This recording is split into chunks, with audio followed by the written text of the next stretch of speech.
You ever looked at a hot stock, one that everyone is talking about, and just wondered, is this a brilliant buy or is it a bubble that's about to pop? Well, today, we're going to unlock a really powerful tool that helps you figure that out. It's called the Price to Earnings Growth Ratio, or PEG for short. I mean, we've all been there, right? You spot a company, it's got amazing potential, but man, that stock price just seems sky high. So how do you know? How can you tell if you're really getting in on the next big thing or if you're just buying into the hype? Turns out, the traditional tools, they don't always give you a clear answer. So, the classic price to earnings ratio, the PE, it's a good starting point. It's kind of the first thing most investors learn. On the surface, it seems simple.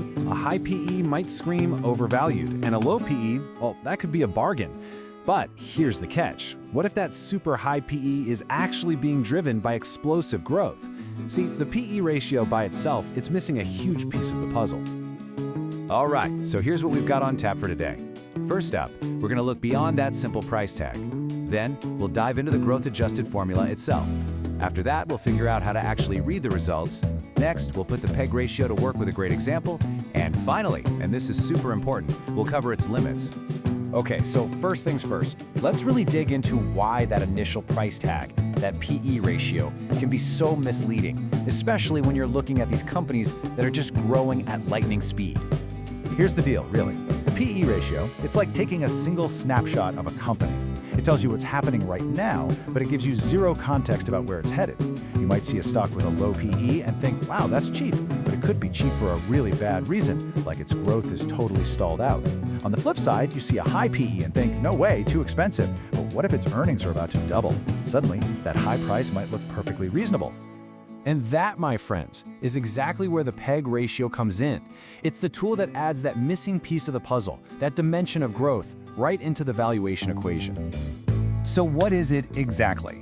Well, to put it simply, the PE ratio takes that standard PE number we've been talking about, and it puts it to the test against the company's expected earnings growth. It's asking a really simple but really powerful question. Is the price you're paying actually justified by the growth you're expecting to get? And the formula? It's actually incredibly straightforward. You just take the company's PE ratio, and then you divide it by its projected earnings per share growth rate. That's the EPS growth. And that EPS number is so important because it's a key sign of a company's profitability. So this one, simple calculation, suddenly gives you this powerful new way of looking at things. What this really does is it standardizes everything. It puts all these different companies on a level playing field. By baking growth right into the number, you can finally make a more meaningful comparison. You can look at a crazy, fast-growing tech startup right next to a big, established, slower-growing company and actually compare them fairly. All right, so you've calculated the number. Now, what does it actually mean? The great thing is, reading the PEG ratio is super intuitive. Okay, here's the first big benchmark. If you run the numbers and the PEG ratio comes out to be less than 1, that could be a really good sign. It's a signal that the stock might be undervalued. It suggests the price you're seeing today doesn't fully appreciate just how much the company is expected to grow.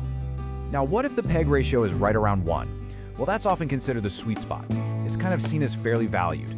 This means there's a really nice balance. The company's PE ratio is basically in lockstep with its expected growth rate. You're paying a fair price for the growth you're getting.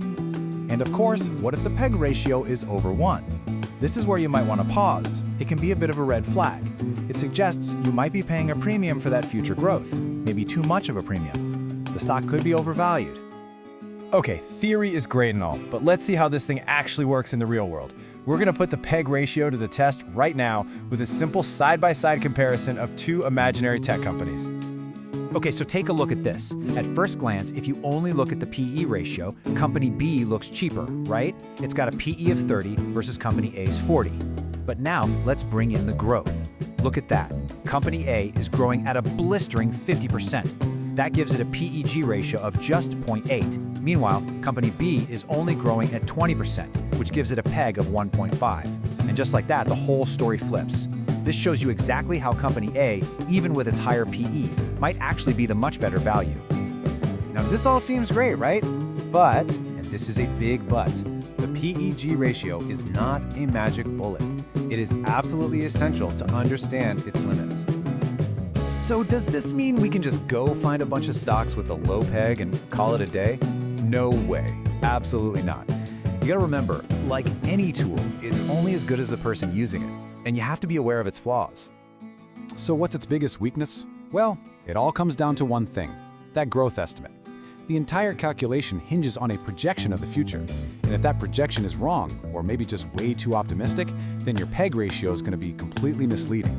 Plus, it tells you nothing about other really important stuff, like how much debt a company has, or the quality of its management team, or the risks in its business.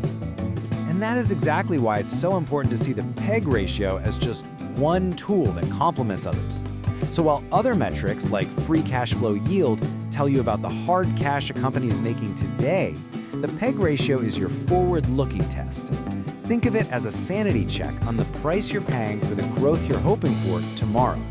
So really, the main takeaway here is this. The PEG ratio is a vital, absolutely crucial lens for looking at growth companies, but it should never, ever be the only lens you use.